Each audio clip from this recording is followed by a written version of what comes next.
badai.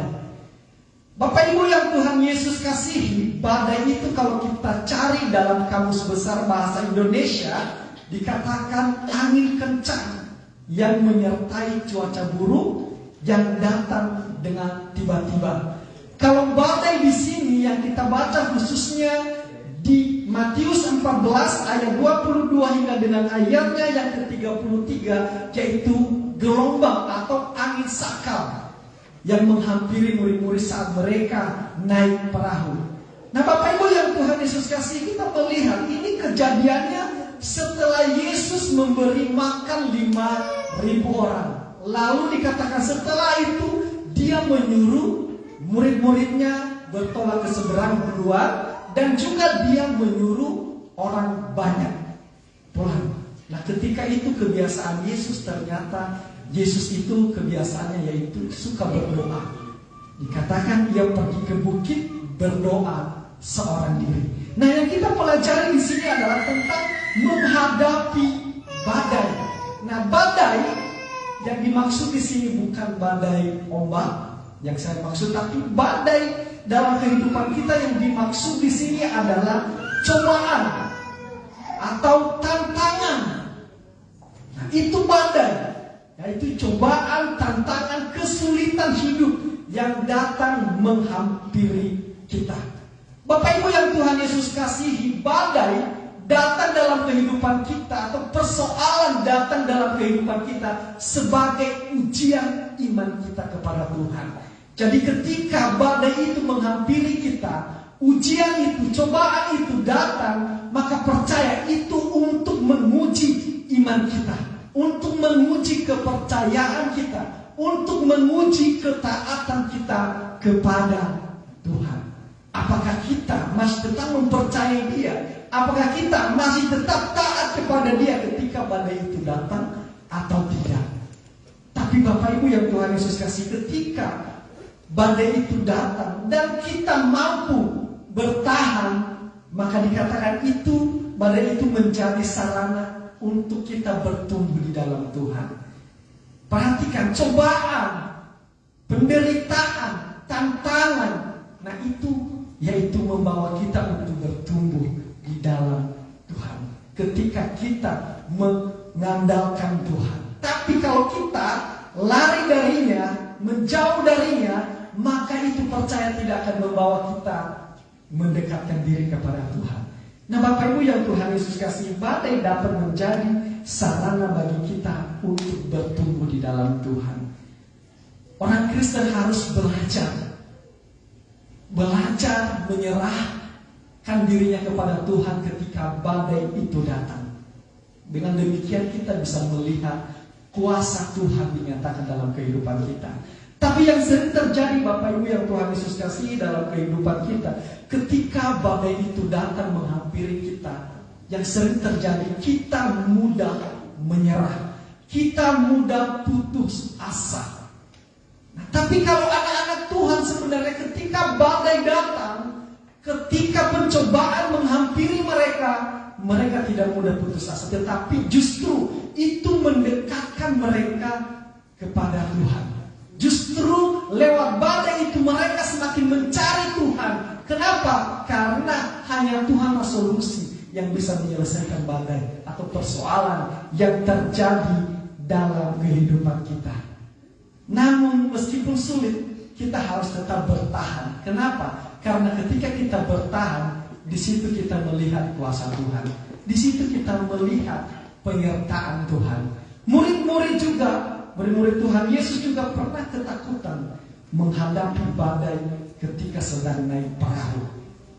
Tapi Tuhan datang tepat pada waktunya.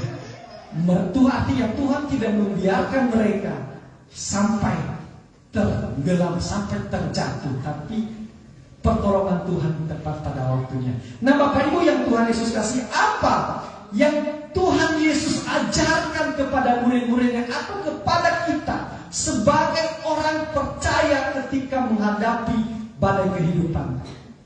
Yang pertama yang perlu kita pelajari, apa yang Tuhan Yesus ajarkan kepada kita ketika menghadapi badai. Yang pertama Bapak Ibu Ibu yang Tuhan Yesus kasihi, coba kita buka ayat 24 sampai 26.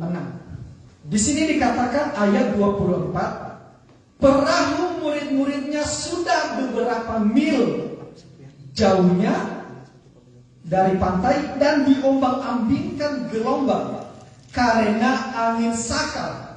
Kira-kira jam 3 malam datanglah Yesus kepada mereka berjalan di atas air.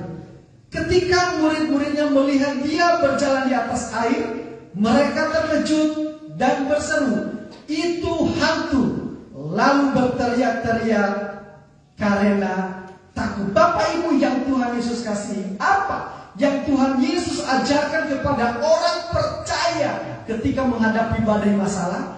Yang pertama yaitu jangan berfokus pada masalah. Jangan berfokus pada masalah. Dikatakan di sini, perahu murid-muridnya sudah beberapa mil jauhnya dari pantai dan diombang-ambingkan gelombang karena angin sakal. Nah, yang perlu kita pelajari di sini Bapak Ibu, jangan berfokus pada masalah. Kenapa? Karena kalau kita berfokus kepada masalah, maka percayalah kita meragukan kuasa Tuhan. Kita meragukan bahwa Tuhan itu tidak ada. Artinya kita menganggap masalah itu lebih besar daripada Tuhan kita. Seharusnya kita harus berkata, Tuhanku lebih besar daripada masalahku. Amin. Nah Bapak Ibu yang Tuhan Yesus kasih, ada satu artikel yang saya baca begini.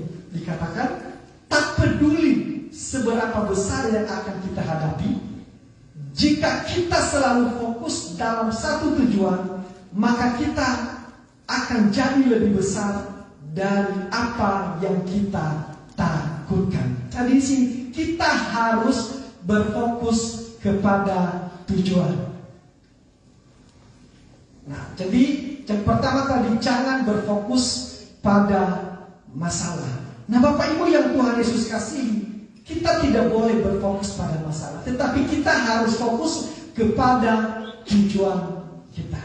Tujuan kita apa? Kalau dikatakan di Yeremia 29 ayat 11 di sana Bapak Ibu, rancangan-rancangan Tuhan itu adalah rancangan damai sejahtera yang penuh dengan harapan. Jadi tujuan kita, Tuhan telah merancang bagi kita masa depan yang penuh dengan harapan. Ketika badai itu fokus bahwa masa depan kita telah dirancang oleh Tuhan, yaitu masa depan yang penuh dengan harapan. Tuhan Yesus mengajarkan agar kita juga berfokus. Next slide. Ya, Tuhan Yesus mengajarkan agar kita jangan berfokus kepada masalah, karena itu bukan solusi terbaik. Jadi Bapak Ibu, ketika kita berfokus kepada masalah, itu bukan solusi terbaik. Solusi terbaik dikatakan, tetapi Tuhan Yesus meminta agar kita lebih berfokus padanya. Kita harus berfokus kepada Tuhan dan beriman bahwa Tuhan kita lebih besar dari masalah yang kita hadapi. Jadi Bapak Ibu, mari kita berfokus kepada Tuhan. Ketika kita fokus kepada Tuhan, maka masalah, cobaan, badai yang datang tadi itu begitu kecil bagi kita. Kenapa? Karena Tuhan kita lebih besar dibanding persoalan yang kita alami. Untuk itu berimanlah kepada Tuhan. Bahkan firman Tuhan berkata di 1 Korintus pasal 10 ayat 13 dikatakan di sana, pencobaan yang kamu alami ialah pencobaan biasa yang tidak melebihi kekuatanmu. Apabila engkau dicobai, dikatakan ia akan memberikan kekuatan kepadamu. Bapak Ibu, apapun pergumulan, badai yang datang menimpa kita hari ini, percaya itu biasa saja kata Tuhan. Pencobaan biasa. Artinya kalau biasa berarti sedang-sedang saja. Artinya kita bisa lewati. Bahkan masalah itu tidak diberikan melebihi kekuatan kita. Amin. Bahkan ketika masalah itu datang, dikatakan Tuhan memberikan kekuatan kepada kita supaya kita bisa melewati badai itu. Nah Bapak Ibu yang Tuhan, kita harus percaya bahwa iman kita lebih besar dari masalah kita. Yohanes 14 ayat 1 tadi berkata, Bapak Ibu yang Tuhan Yesus kasih, percayalah kepadaku percaya juga kepada Bapa. Ketika badai masalah datang ke dalam kehidupan kita, mari percaya kepada Tuhan, percaya kepadanya. Maka percaya kita bisa melewati berbagai tantangan kehidupan kita. Ingat bahwa Tuhan berjanji akan memberi kelegaan bagi siapa yang mau datang kepadanya. Matius 11 ayat 28. Dikatakan, mari kepadaku semua yang letih lesu, aku akan memberikan kelegaan kepadamu. Jadi Bapak Ibu, ketika kita berada di dalam badai yang berat, masalah, tantangan, kuncinya datang kepada Tuhan. Dia akan memberikan kelegaan, ketenangan, maka jiwa kita pun tenang. Dan kita tidak ragu lagi. Saya percaya kita bisa melewati setiap persoalan kita. Untuk itu, apapun masalah yang sedang kita lalui, fokuslah pada Tuhan. Jangan fokus kepada masalahnya. Katakan, Tuhanku lebih besar daripada masalahku. Yang kedua, Bapak Ibu yang Tuhan Yesus kasihi, apa yang Tuhan ajarkan kepada kita sebagai anak-anak Tuhan ketika kita menghadapi cobaan atau badai kehidupan.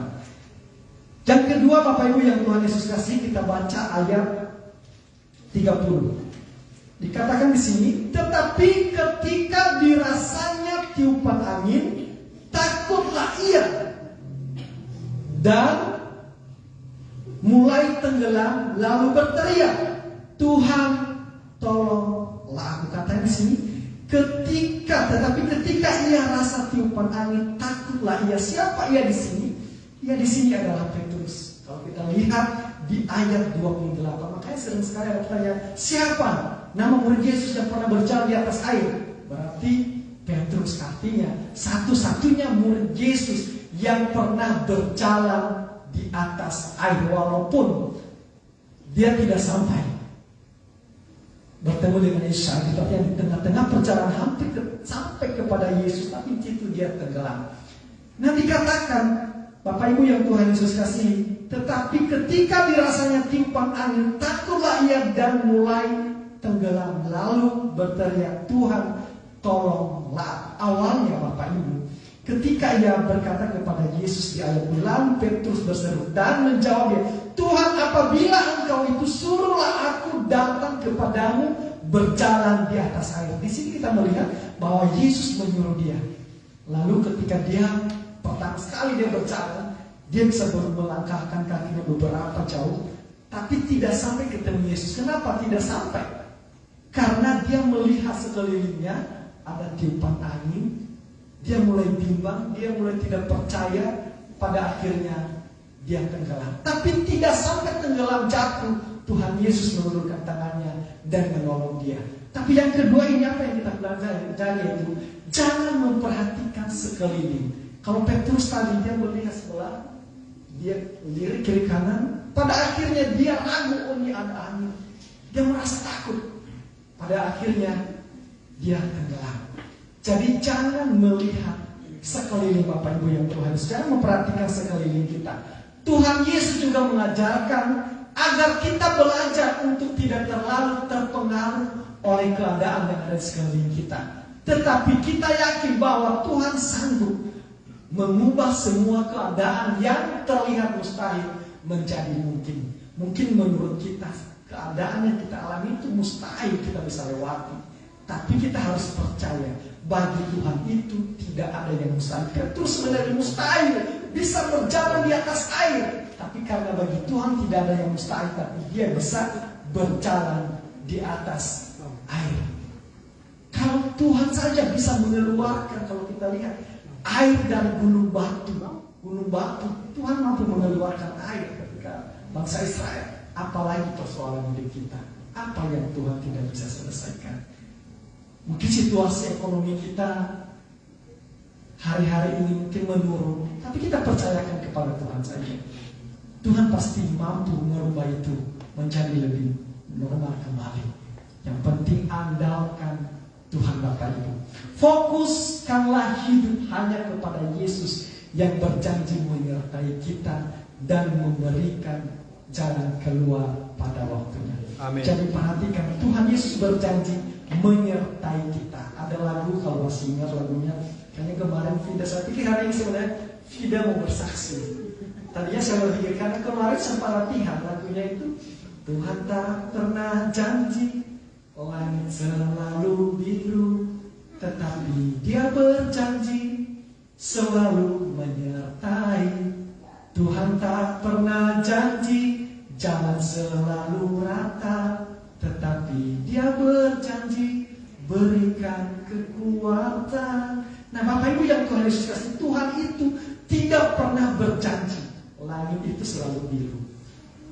Tapi yang Ia janjikan adalah Ia selalu menyertai kita.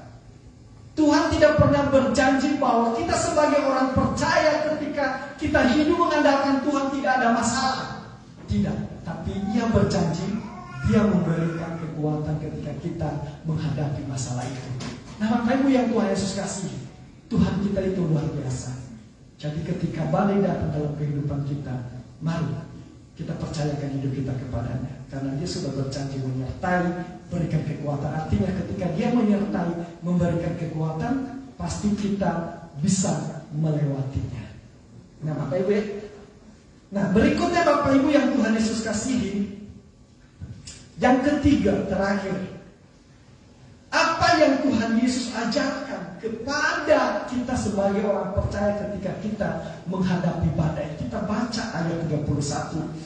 Ayat 31 di sini dikatakan, segera Yesus mengulurkan tangannya, memegang dia dan berkata, hai orang yang kurang percaya, mengapa engkau bimbang?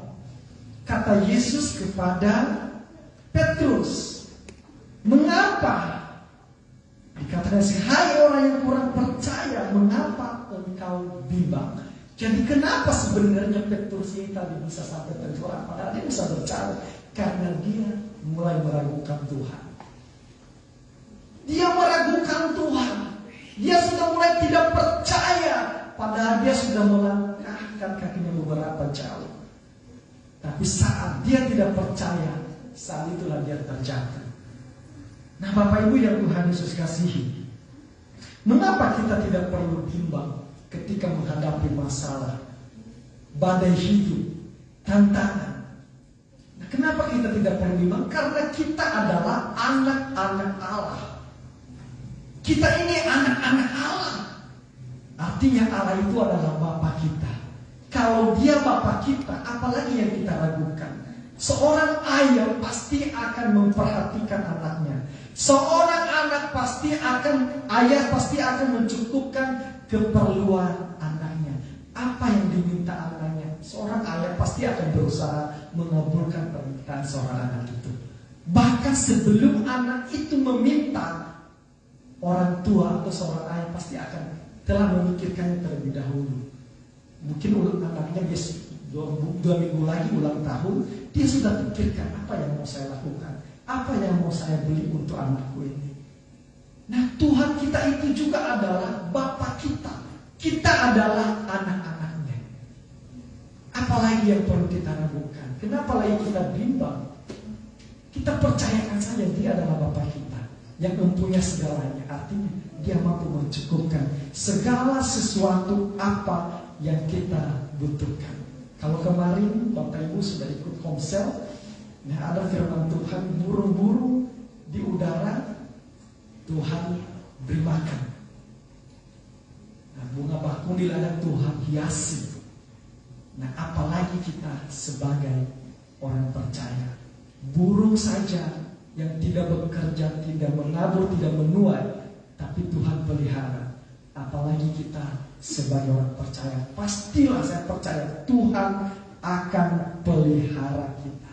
Nah, Bapak Ibu yang Tuhan Yesus kasih, Tuhan Yesus mengajarkan bahwa mukjizat akan terjadi jika kita tidak bimbang. Jika kita tidak ragu, maka mukjizat akan terjadi. Kita baca 2 Timotius ayat 1 sampai 7. Saya baca Bapak Ibu. Begini bunyinya. 2 Timotius ayat 1 pasal 1 ayat 7 begini bunyinya. Sebab Allah memberikan kepada kita bukan roh ketakutan, melainkan roh yang membangkitkan kekuatan, kasih, dan ketertiban. Bapak Ibu, kita bisa melihat di sini bahwa Allah itu tidak pernah memberikan kepada kita roh ketakutan atau kebimbangan, tetapi yang Dia berikan di sini dikatakan adalah roh kekuatan. Artinya apa Bapak Ibu? Ketika roh kekuatan berarti roh Allah ada di dalam kita. Berarti ketika ada masalah, berarti roh kita lebih besar daripada masalah itu. Tuhan kita lebih besar dari masalah itu. Jadi untuk itu, mari kita selalu percaya kepada Tuhan. Jangan bimbang. Kita percaya bahwa Allah sanggup menolong kita tepat pada waktunya. Walaupun saat ini sepertinya belum ada jalan keluar. Bapak Ibu, kita percaya Allah itu datang tepat pada waktunya. Ketika Petrus itu hampir tenggelam, Petrus tidak sampai tenggelam, tetapi dia langsung mengulurkan tangannya. Di situ bahwa pertolongan Tuhan tepat pada waktunya. Ketika kapal mereka diombang-ambingkan oleh angin sakal, Yesus datang berjalan di atas air. Malam-malam Dia tahu bahwa murid-muridnya sedang dalam bahaya. Artinya apa? Pertolongannya itu tepat pada waktunya. Percayalah bahwa Allah turut bekerja dalam segala sesuatu untuk mendatangkan kebaikan bagi orang yang mengasihinya. Roma 8 ayat 28. Di sana kita tahu bahwa Allah turut bekerja mendatangkan kebaikan bagi mereka yang mengasihi Dia. Saya percaya kita semua yang ada di tempat ini adalah orang-orang yang mengasihi Allah. Amin.